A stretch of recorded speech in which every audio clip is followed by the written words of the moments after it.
talk about What Makes Sammy Run. I know there was some interest in having that novel produced, and also at the time too, Hollywood. People don't like the truth. Yeah. No. Well. That's what I'm saying. Well. Not out there. Yeah. At the time that the book came out, the reaction in Hollywood was of the top people of the so-called moguls or establishment of Hollywood was, I would say, almost violently against me. They really, Sam Goldwyn, I happened to be working with Sam Goldwyn when the book came out, and he was in a fury, just a fury.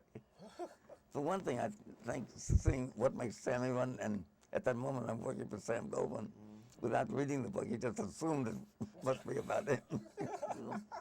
And he really fired me. He was just outraged. He said, "How could you write that horrible book? You're a traitor," screaming at me like that. Really, he was wild. And that was pretty much the same reaction I got from all the top people. L.B. Mayer told my father that I should be deported. That was the word he used, deported, which was, I thought, fascinating because that's the way L.B. Mayer thought about Hollywood. He really thought of it like a country, like a small country like Monaco that he controlled. And in a way, it You never know. You might have ended up there. Yes, yes.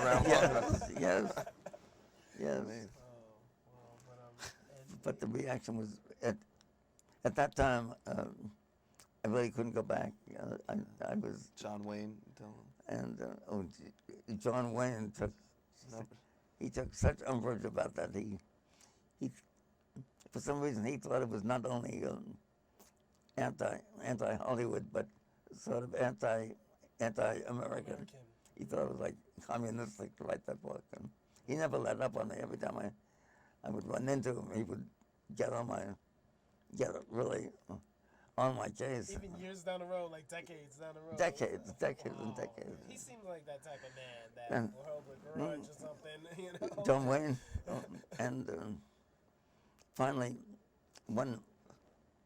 years later, never forget this, it was just sunset, and my wife Julie and I were out with some friends on a small yacht, just coming in the harbor.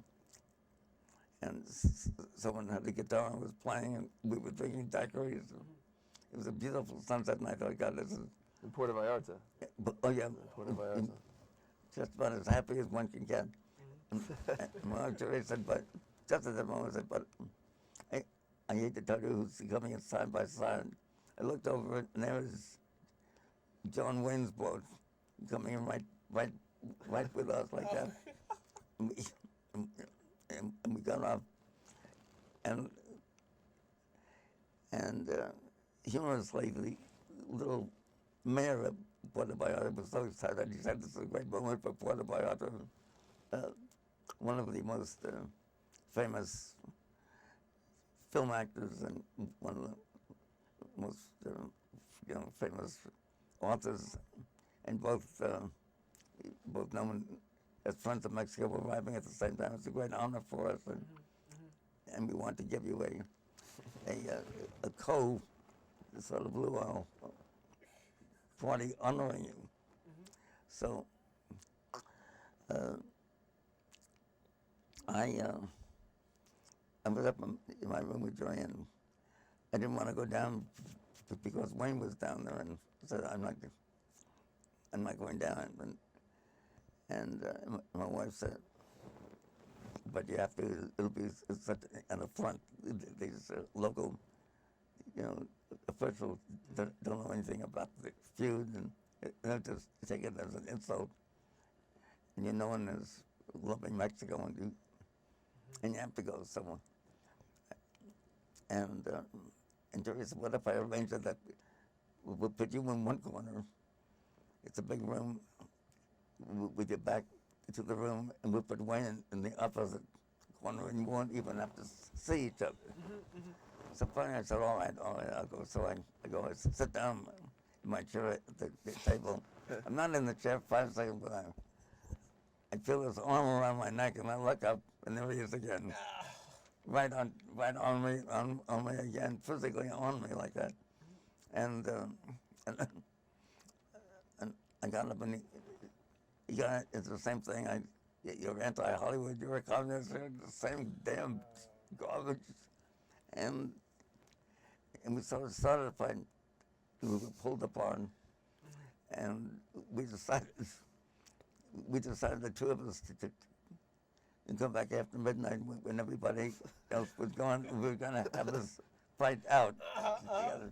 So Wow. I'm now up in my room. It's about 11:50, and Jerry's downstairs. Jerry comes in. I'm shadow boxing in front of a mirror. I've seen all these fights. Getting warmed up. Yeah. You got to. Getting warmed up, and You don't want to go in cold. Jerry said, "Bud, what the hell are you doing?" I said, "I'm warming up for the fight." And she said, "I think you're really, really crazy." So I said, "No, I have to go through it." She said, "You're not going down." I said, "I'll have to go down because he'll say that I'm a coward, and I'll never live it down with him." And so anyway, it went down. It was an anticlimax because we came together, we started to fight, and in the middle, Jerry was very smart about Piper won, and both, towered over by a foot, almost. And there, in between literally, physically, in between the two of us, Jerry had shoved himself into stuff. I thought you were going to get crushed to death there. I was saying, Jerry, please get out of the way. I just want to punch the son of a bitch once. I don't care what happens after. I just want to punch him once in my life. Finally, I've got him right in front of me. But it turned out an anticlimax. They pulled us apart, and but that feud between us never ended to the end of our days, between Wayne and me. He would see me at a party, pick up the same thing again, over and over and over again.